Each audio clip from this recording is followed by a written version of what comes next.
Right, this is question 11.2 in the thermofluids workbook, and I'm just going to run through this again. I've drawn a diagram, as we always should with everything, and the good thing about drawing your own diagram is you really think about all of the variables involved. Okay? For the first part of the question, the end game is looking at trying to find, in the workbook it asks for the coefficient of viscosity, but really what we're going to find out is the viscosity of the fluid. Okay? Mostly standard stuff. You can see we're given the diameter and also the length of these pipes or tubes here. That's important because this is a viscous question. We need to work out at some point the expression for the shear stress, so the wall shear stress. That'll be a function of the diameter and the length. Okay, so the inner surface area of these two tubes. So that's obviously going to come into play at a certain time during solving this problem. This is a bit of a giveaway as well. Once we open the tap at section A, it tells us, the question informs us that we discharge 50 cubic centimetres of oil in 167 seconds. Okay? So you can see we have volume and a time.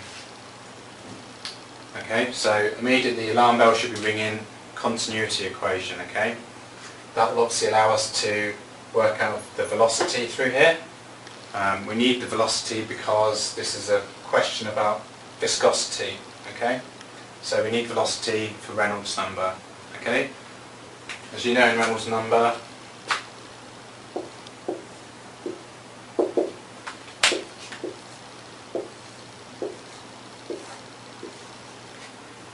we can work out U.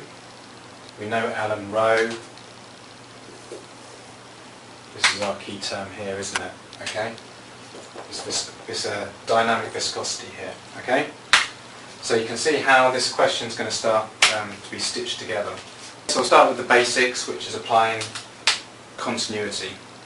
Okay, in order to work out the velocity.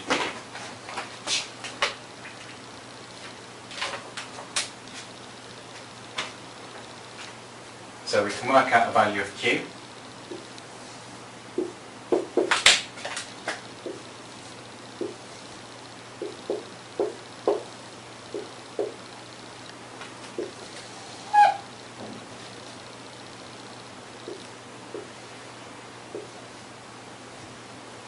Okay, so it's our 50 cubic centimetres. We need to get it into metres cubes. Okay, so there's 100 centimetres in the metre. So 100 cubed, 10 to the minus 6, divided by the time. So we get a value here.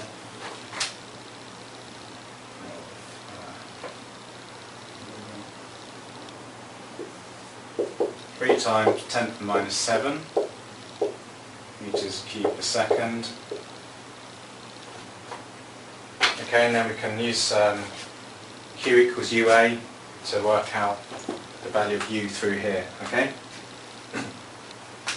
and we get a value. Again, it will be the average, the velocity averaged over this cross-sectional area. Okay, it's an assumption we make. Oh, sorry, it's what we have to use because obviously there's going to be some sort of velocity profile here. Okay, because the diameter is 3 millimeters and because there's oil in it, I'm pretty sure it's going to be laminar flow. Just by looking at the problem, even if we were told, it's pretty evident. Okay, so you can have a nice parabolic boundary layer. But so this is the average velocity across the circular cross section. So work that through. Get a value of 0.0424. meters per second. Okay, so we've now set the question up. We've done a brief bit of maths to work out this key term here, U. Okay, next thing we need to do is to draw a control volume at section A to investigate the forces.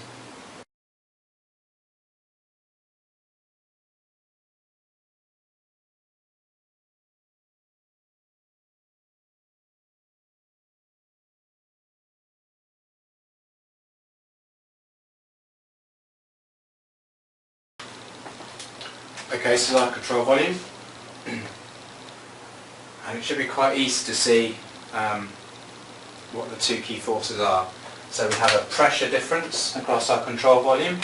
Okay, we have a depth of oil here. Okay, so again pushing the oil down just through gravity. Okay, to flow through A. Acting in the opposite direction is this wall shear stress multiplied by the inner surface area. Okay, so this is friction, resistive force opposing that. Okay. Again, you should be happy with the concept that we to massively increase this diameter. Okay,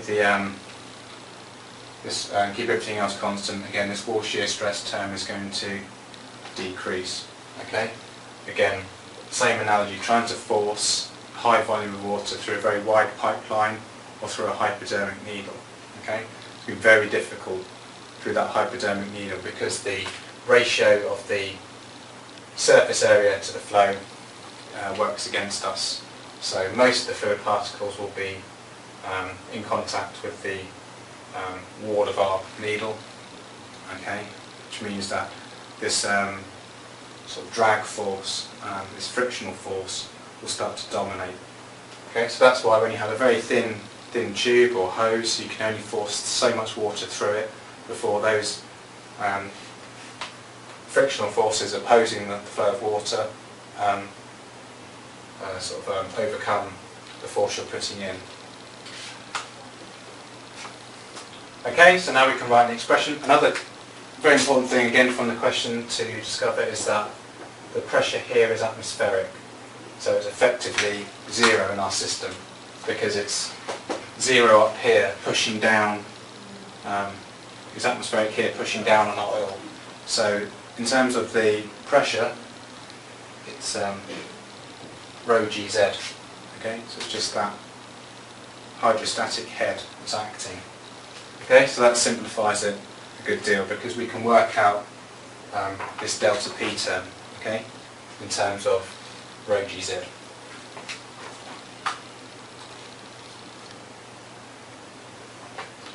Okay, so now if we do write out the force balance, we can write delta P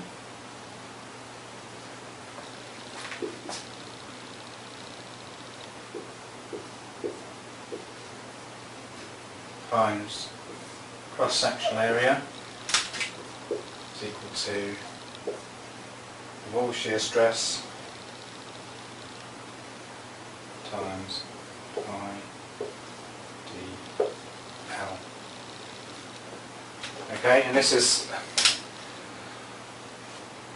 a sort of expression you should be able to develop by looking at the problem and thinking fairly analytically about it.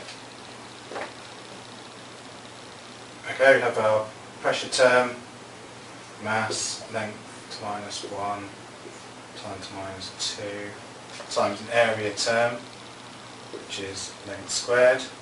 So that gives us a force. Mass, length times the minus 2. Exactly the same on this side as well, so the dimensions balance. Okay? So just a quick check to make sure you've got all these terms in.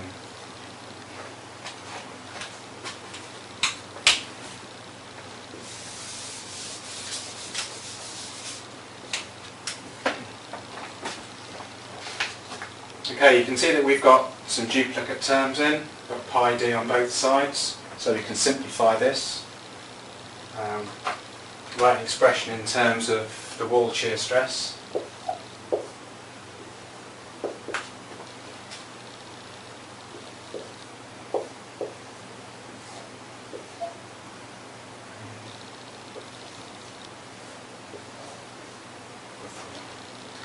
Okay, and that will come in handy later on, because we can work out delta P,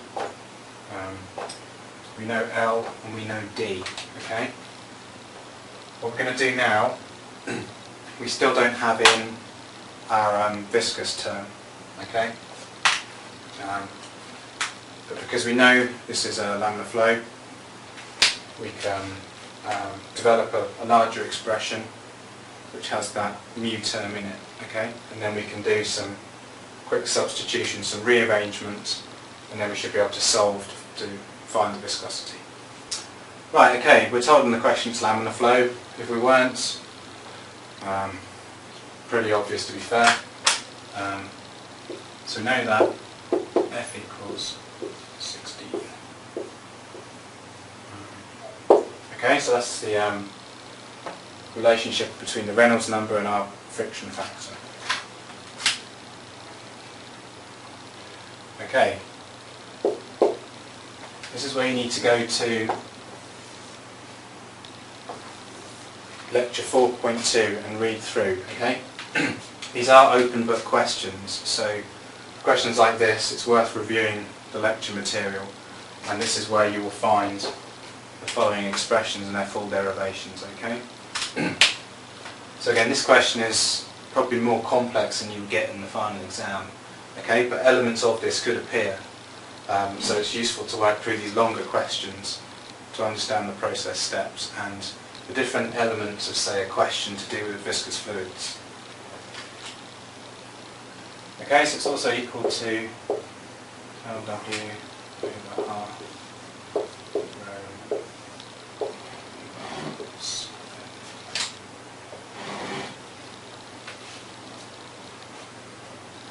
Okay, what we can then do is take this expression here from tau W, okay, and substitute this in.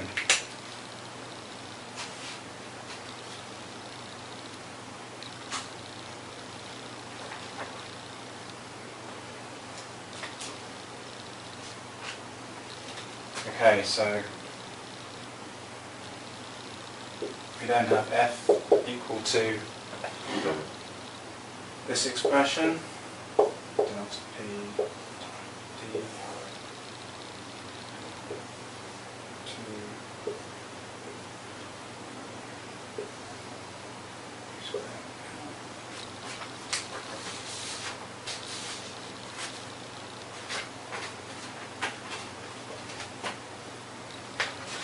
Okay.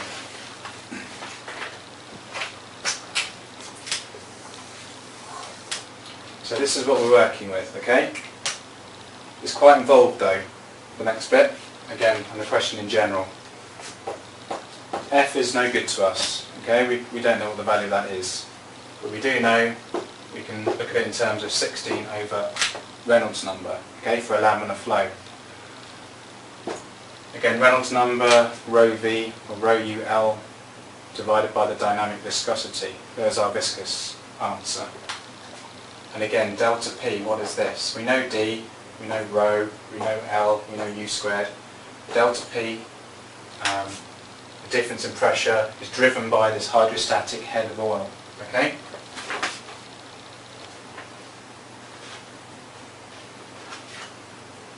So, this is getting very messy on the board. But this delta P term can be replaced with rho G times 0.3. And this terms of friction factor, 16 over RE. I've rewritten this quickly. Put in the terms, the four terms Reynolds number, substitute them in to this expression, then you can work this through. You need to rearrange to find that value of viscosity, okay? But it's just a case of now plugging in the numbers, cancelling some terms, rearranging it, and you can find this value of viscosity.